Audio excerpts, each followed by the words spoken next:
Hello everybody and welcome back to another new video. It's me, Will, and this is gonna be my my monthly vinyl update video with pickups from the month of March in 2024.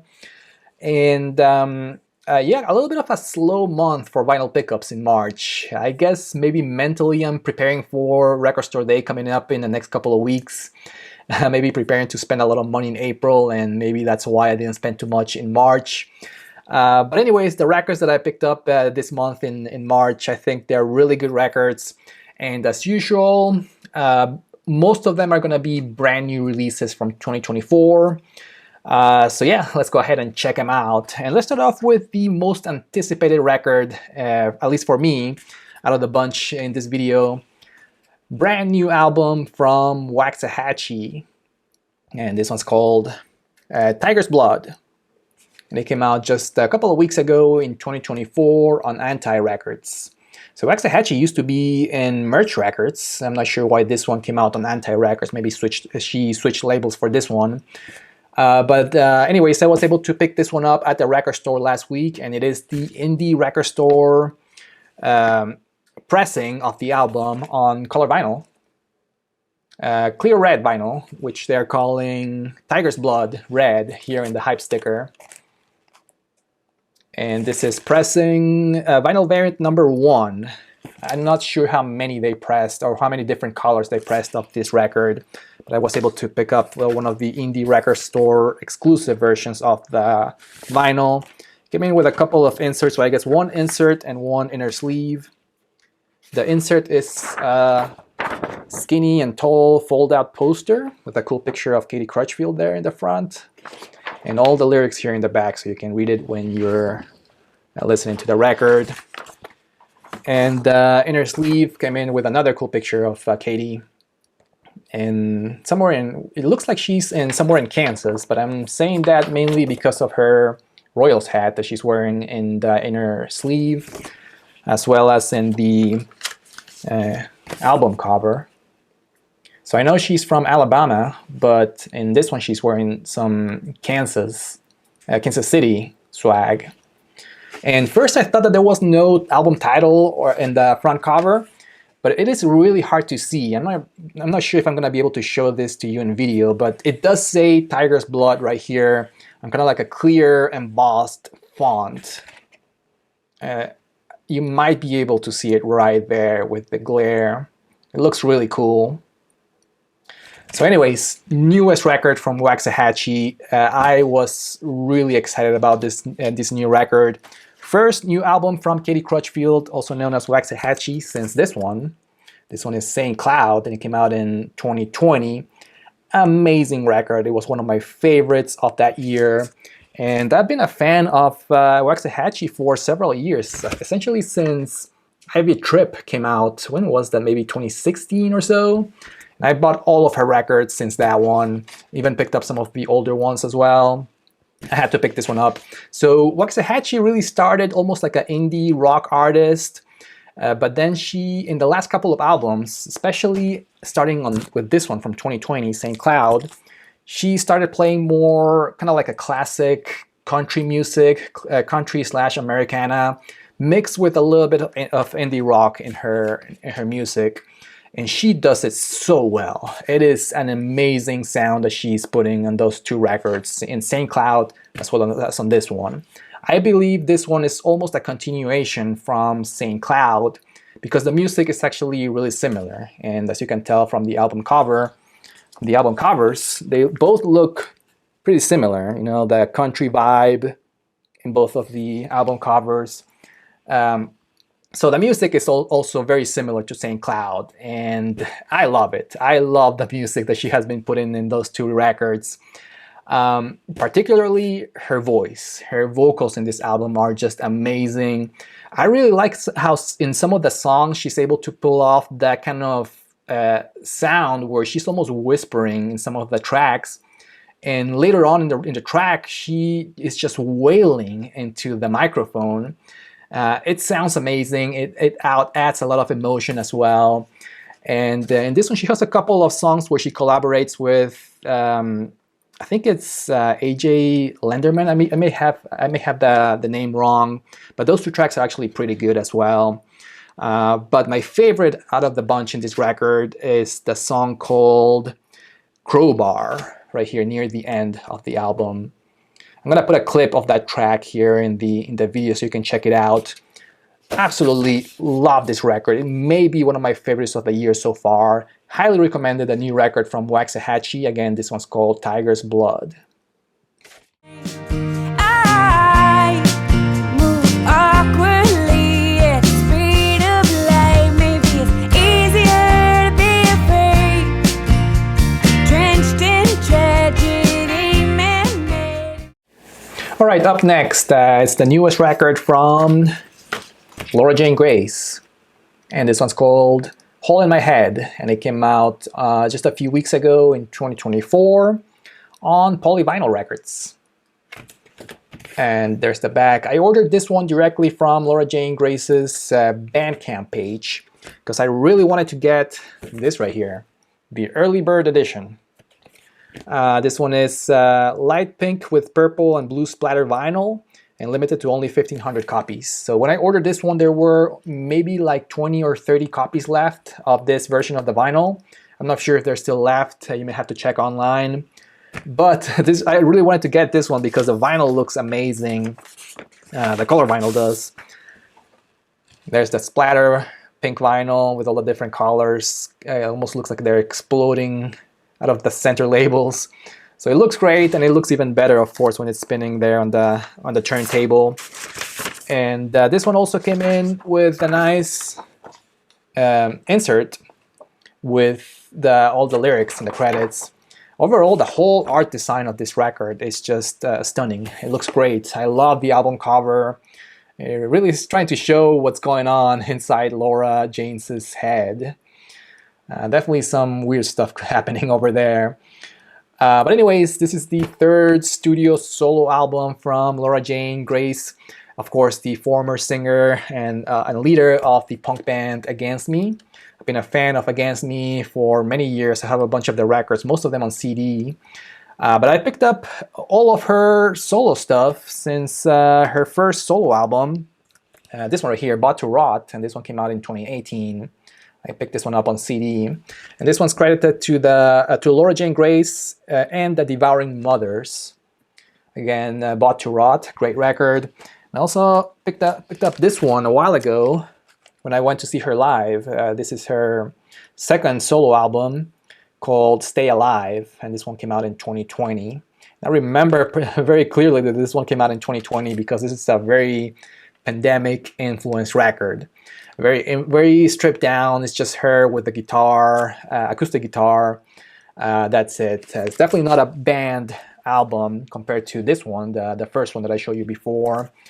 And in this one, Hole in My Head, she's definitely going back to playing or recording with a full band, or at least it sounds like it. It definitely has more drums and bass on this one compared to Stay Alive. And it's fantastic. A great new record from Laura Jane Grace. This one has a very clear vibe, or kind of like a punk rock record type of vibe, even though it does feature very prominently acoustic guitars, and it's still a very folksy kind of record. It does feel like a punk record because of the way that it is produced and mixed. When I played it the first time, the first thing that came to my mind was the production of the first few Ramones records. I'm not sure how to explain it, but it does have that kind of vibe to it with the way that this record sounds. And also, a very short record, straight to the point, just 25 minutes in length, 11 songs, 11 tracks, just 25 minutes. So all of them are very short. Great catchy tunes from Laura Jane Grace. Most of these tracks are going to be very, very personal to Laura Jane. If you ever see her live, you can tell that she tells a story about her life when she plays live, and a lot of her songs are about her personal experiences. Particularly the song called Dysphoria Hoodie, song number 3 in side A. And she does tell this story in the song and when she plays that track live. It's essentially a song about her experience being a trans person, and how, especially if you're in the public eye a lot, and if you're touring, you're outside a lot, and sometimes you don't want people to just stare at you because of the way that you look. And she sometimes will wear this very loose fitted hoodie, and she will cover her head with it, just so people won't stare at her or ask her questions or anything like that. And I thought that was a very eye-opening kind of track, especially if you're not trans, or if you're not too familiar with the struggles that a lot of people in that community deal with in a daily basis. So it's a great track, catchy song as well. But the highlight in this record to me was the song, or there were a couple of songs here. The first song is side B, Cuffing Season, as well as Keep Your Wheels Straight. I definitely liked side B better than side A, but the whole record is very strong nonetheless. Up all the windows with a drill and a hammer, keeping the faith, everything will be okay. If I black out all the windows and I sleep through the day, keeping the faith. Alright, up next is the newest record from another singer-songwriter, this time J Mascis. And this one's called What Do We Do Now? And I absolutely love the title of this record. What do we do now? Sounds very desperate. It sounds like something that I hear a lot at work when things go bad. But anyways, this one came out just earlier this year in 2024 on Sub Pop Records. And I was able to pick up the looser edition of the vinyl, which is the first press from Sub Pop, on J Mascis's favorite color, of course, purple. Kind of like a clear marble purple with custom labels. And this one also came in with a very simple inner sleeve with J Mascis's logo in the credits. And yeah, new record from J Mascis, and it sounds like a J Mascis record, if you know what I mean. It's essentially very reminiscent to the music, of course, of Dinosaur Jr., except maybe with a little bit more acoustic guitars than electric guitars. Maybe a little bit less distortion overall. But it does have the traditional things that you get from a J Mascis and a Dinosaur Jr. record. Killer guitars, great guitar solos, and fantastic vocals from J Mascis on this one. His voice doesn't seem to get any worse with the years. In fact, I think it sounds as better as it has ever sounded. Fantastic new record from J Mascis. I love the melodies. I love the catchiness of the record overall. And check out that album cover. I love this album cover. I don't know why, because it's just so simple looking. But I like the face of the astronaut right here in the corner. I guess it's a scuba diver, right? Not an astronaut. There. All we need to be ripping through you, me, trying to believe when I smile. All right, up next, and I guess something a little bit different compared to what I normally show in my channel. But a little bit of background first, I guess. For the last couple of years, I've been listening to a lot of rap and hip-hop from the 80s and 90s as well. The stuff that I like better is definitely the older stuff. I've been listening to a lot of the newer stuff as well from the 2020s, but I haven't really struggling trying to get into the newer hip-hop. But anyways, I've been loving the stuff from back in the 80s and 90s. And when I saw this record from my favorite rap artist at the record store, I had to pick it up because I loved this one. Kool Keith, Black Elvis, Lost in Space. And this one came out originally back in 1999. It was repressed by Music on Vinyl in 2017. Glad that I still found a new copy at the record store. By far my favorite Kool Keith record. And this one came in. Nice insert with the track lists and credits. Double LP, both of them on black vinyl.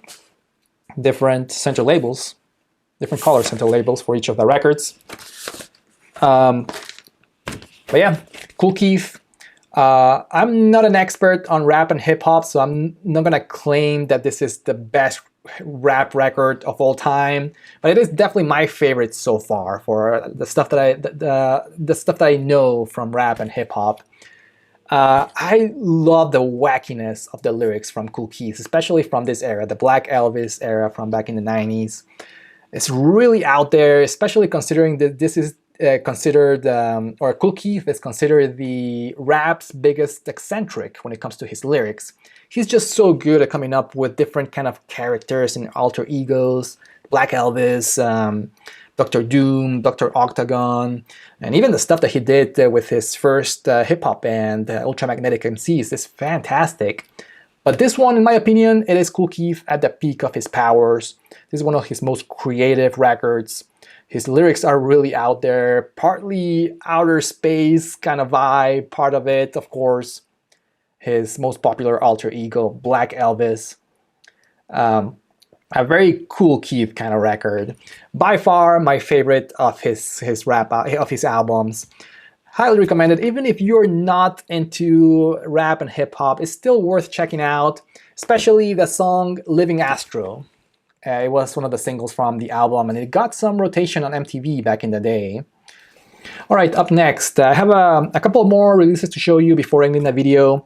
And eventually I'm going to have to make a separate video about this one that I'm going to show you next, because there's just too many thoughts to talk about this one.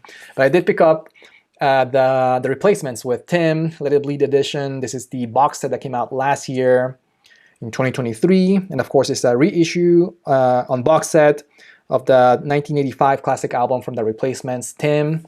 And it came out on Sire and Rhino Records. One LP with the Ed Stasium mix of Tim, Let It Bleed edition, as well as 4 CDs with all the extra stuff like the live record, rare and unreleased stuff, demos, alternate versions, the remaster of Tim from 2023, and most importantly, the LP as well as CD1, the Ed Stasium mix of Tim.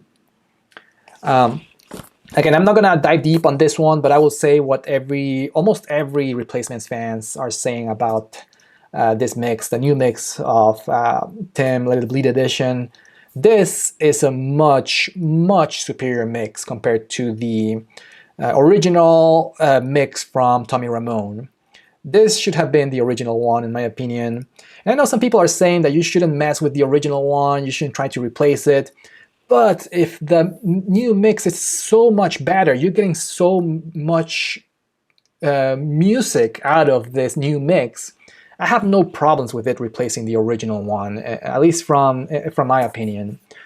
This sounds fantastic. The separation of the instruments is much better on this one. Sonically, it sounds fantastic. The vocals from Paul sound really cool. There's one track as well where he talks with Chris Mars a little bit before the beginning of one of the tracks, which I really loved. But everything about this one is just so much better than the original mix from Tommy Ramone. It is clear what they're trying to do here, in my opinion. They're really trying to replace that original mix from Tim, because they are the track list is exactly the same as the original one, which is not what they did with this one. Pleased to Meet Me, the box set that I showed you in one of my last videos. They did something completely different in the LP of this box set. They changed the track list, they changed some of the tracks to make it sound or give a little bit of a different vibe compared to the original. So it was clear that they were not trying to replace the original mix of this record. However, on this one, I do think that they were trying to replace it then. Last but not least, I did pick up one 7-inch single. This is The Kills. This is a double A-sided single from songs from their latest record, God Games. And this one's LA Hex in one side, and if you flip it like this, it's New York. And this one came out last year in 2023 on Domino Records, I think. Yeah, I think this one came out on Domino Records. I picked this one up when I went to see them live, and I'm going to show you a clip of The Kills playing live at the end of this video. I bought this at the merch table. Came in with a nice inner sleeve with all the lyrics for both of the tracks. Two of the best songs from God Games, and if you watch a lot of my videos, you know that God Games was one of my favorite albums of 2023. I think it ended up being a number 10, but it was a solid record from the Kills. But anyways, this one is a little bit of a different, or God Games was a different record for the Kills. It definitely sounds like they were listening to a lot of trap and hip hop during that era, or during that record, or the recording of that record. You can tell, especially from these two tracks again, LA Hex as well as New York. A great addition to my 7-inch single collection and my Kills collection. But anyways, that's all that I have to show you for this video, VC. I hope you got something out of this. Let me know what you think about my pickups. I'll definitely be back sometime soon in April. Especially when it comes to Record Store Day. I definitely have quite a few things in my list to pick up for Record Store Day, especially one that I'm hoping to get, but it's going to be a challenge because it's a little bit limited, but I'm going to give it a shot. I'm going to try to line up early at the record store. Anyways, thank you for watching and see you next time. Bye-bye.